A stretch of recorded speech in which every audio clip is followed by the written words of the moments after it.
সামাজিক যোগাযোগ মাধ্যমে যারা আওয়ামী লীগকে সমর্থন করেন তারা হয়তো এটাকে আদালতের ডিম ছুঁড়ে মারার সাথে তুলনা করবারও এক ধরনের চেষ্টা করছেন। এই ঘটনার তুলনীয় কিনা এবং সাম্প্রতিক সময়ে দেশেও আজকেও 200 বেশি সংখ্যক মানুষকে গ্রেফতার করা হয়েছে আওয়ামী লীগের পক্ষে মিছিল করার জন্য, এই সবগুলোর মধ্যে কোনো যোগসূত্র দেখেন কিনা আপনি? যোগসূত্র একটাই, বাংলাদেশটাকে অস্থির করা। এমনি বাংলাদেশ যথেষ্ট অস্থির হয়ে আছে, এটাকে আরও কতটুকু উস্কে দিয়ে একটা বিশৃঙ্খল পরিস্থিতি তৈরি করা যায় সেটার একটা আলামত মনে হয়। দেখুন, এই যে নিউ ইয়র্কে যে ঘটনাটা ঘটলো, আমার প্রথম প্রশ্ন হচ্ছে সরকার বা ডক্টর মোহাম্মদ ইউনূস তিনি তার টিমে 3টা পলিটিক্যাল পার্টির রিপ্রেজেন্টেটিভ কেন নিয়ে গেলেন? 1, 2 হলো তিনি কি এই পলিটিশিয়ানদেরকে একটা ঢাল হিসেবে ব্যবহারের চেষ্টা করলেন, যে যতবার তিনি বা তার ঘনিষ্ঠ লোকজন, তার সরকারে থাকা লোকজন দেশের বাইরে যায়, প্রতিবারই কোনো না কোনোভাবে তাদেরকে হেনস্থার শিকার হতে হয়। এবং এই বিষয়টা তার ভালোভাবেই জানার কথা, তার পুরো টিমের খুব ভালোভাবে জানার কথা, কারণ অতীত অভিজ্ঞতাও তাই বলে।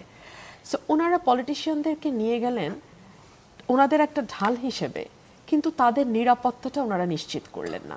যখন আপনি একটা টিমে যান, সেই টিমের যিনি লিডার থাকেন, টিম লিডার, এখানে আমাদের সরকার, তার দায়িত্ব থাকে টিমের প্রতিটা মেম্বারের নিরাপত্তা এনশিওর করা।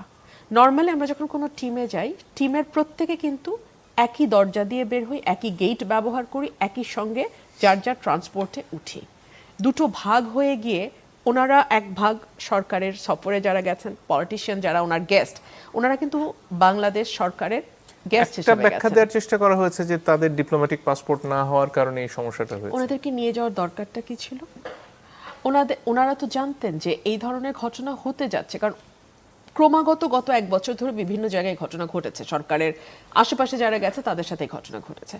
বাংলাদেশের কনসুলেট আছে নিউ ইয়র্কে, ওখান থেকে কি, দূতাবাস থেকে কি কোনো খবর তারা জানতে পারে না কি হতে যাচ্ছে, কি হতে পারে, আওয়ামী লীগের প্রিপারেশন কেমন, বা অন্য কোনো দল সেখানে কিছু করতে পারে কিনা, এগুলো কি তারা জানতো না? যদি না জেনে থাকে এটা তাদের ব্যর্থতা। আমি যেটা খবর পেলাম যে তাদের হোটেলও আলাদা। ডক্টর মোহাম্মদ ইউনূস এবং সরকারের যারা গেছেন ওখানে ওনার সফর সঙ্গী হিসেবে, তারা একটা হোটেলে আছেন, পলিটিশিয়ান যারা আছেন তারা ভিন্ন আরেকটা হোটেলে আছেন। তো পলিটিশিয়ান যারা গেছেন, যেই কয়েকজন গেছেন, তারা আসলে কার গেস্ট? তারা তো এই বাংলাদেশ সরকারের গেস্ট। ওনাদের দায় দায়িত্ব তো বাংলাদেশ সরকারকে বহন করতে হবে। আমরা আরও কিছু ব্যাপার দেখলাম। জামাতে ইসলাম যে 2জন নেতা গেছেন, তাদের সমর্থক কর্মী সহ তারা একদিক দিয়ে বের হয়েছেন, আর বিএনপির মহাসচিব এবং এনসিপির যেই 2জন রাজনীতি